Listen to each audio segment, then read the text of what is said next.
Hey guys welcome back to my channel. आज के मैं एक नतून टाइपर डिजाइन आपनादेर साथे शेयर करब। एर जोन्नो एखान थेके आमी प्रथम 4 तोला स्टार्ट करछि एबं एखान थेके आमी प्रथमे 7टा क्रस स्टिच तुले नेब। तारपर आबार आमी 7टा लाइन एइभाবে क्रस स्टिच तुलते थाकबो। प्रथमे क्रस स्टिच तोलार जोन्नो आमी एइभाবে कौणिक दिक बराबर लाइनगुलो तैरी करे निচ্ছি।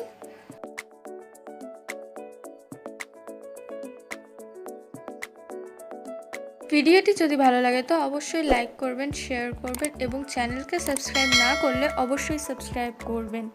ফ্রেন্ডস, এখন আমি ক্রস স্টিচটা পুরো কমপ্লিট করছি এবং ফার্স্ট লাইনটা এইভাবে করে নেওয়ার পর আমি পরবর্তী ক্ষেত্রে যে বাকি আরও 6টা লাইন সেটাও তৈরি করে নেব ঠিক সেম প্রসেসেই।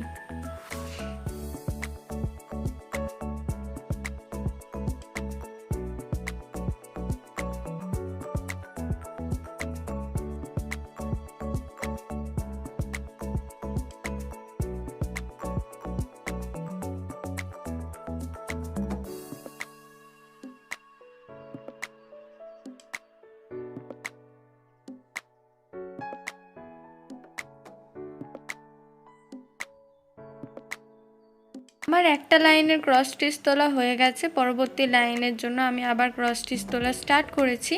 এখন বাকি যে 6টা লাইন সেটাও আমি এইভাবেই তুলে নেব।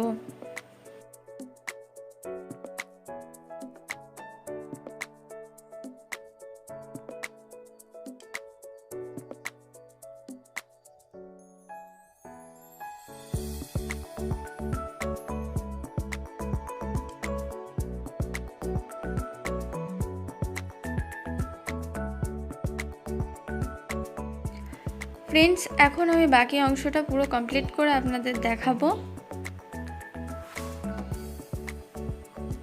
পুরো অংশটা কমপ্লিট করার পর এইভাবে আমি কাউন্ট করে নিয়েছি এবং এখানে 7টা ঘরই রয়েছে। এখন পরবর্তী স্টেপটা আমি আপনাদের দেখাবো।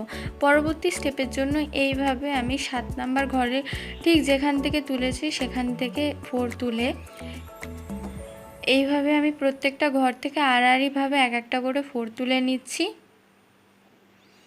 এবং এইভাবে আমি পুরো অংশটিতেই 4 তুলতে থাকব।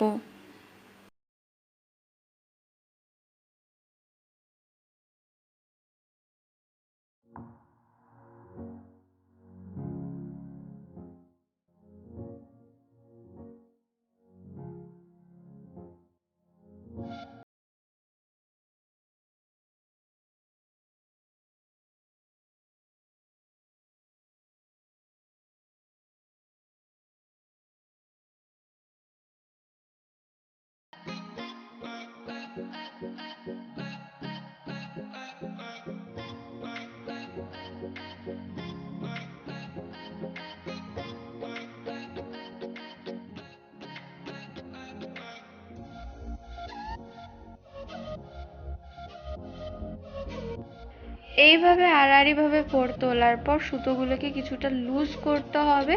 এর জন্য আমি সুচ দিয়ে সুতোগুলোকে একটু টেনে নেব যাতে মাঝখানে একটু হালকা ভাব থাকে, যাতে পুরো সুতোটা টাইট না হয়ে যায়।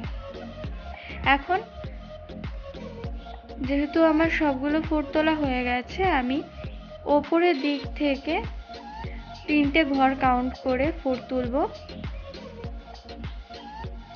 1 2 3 মোটামুটি এই বরাবর আমি 4টা তুলব এবং 4টা তোলার পরে ওপাশে যে দুটো সুতো বাকি রয়েছে সেই সুতোর নিচ থেকে এইভাবে সুতোটাকে পাস করাবো এবং পুরো অংশটা নিয়ে এইভাবে আমি বো তৈরি করব একটা এবং এইভাবে সেলাইটাকে সিকিউর করব।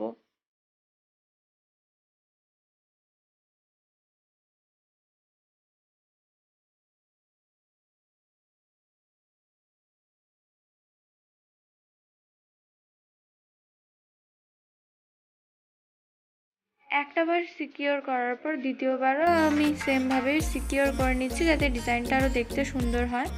সো ফ্রেন্ডস, ভিডিওটি যদি আপনাদের ভালো লেগে থাকে তো অবশ্যই লাইক করবেন, শেয়ার করবেন এবং চ্যানেলকে সাবস্ক্রাইব করতে ভুলবেন না। আজকে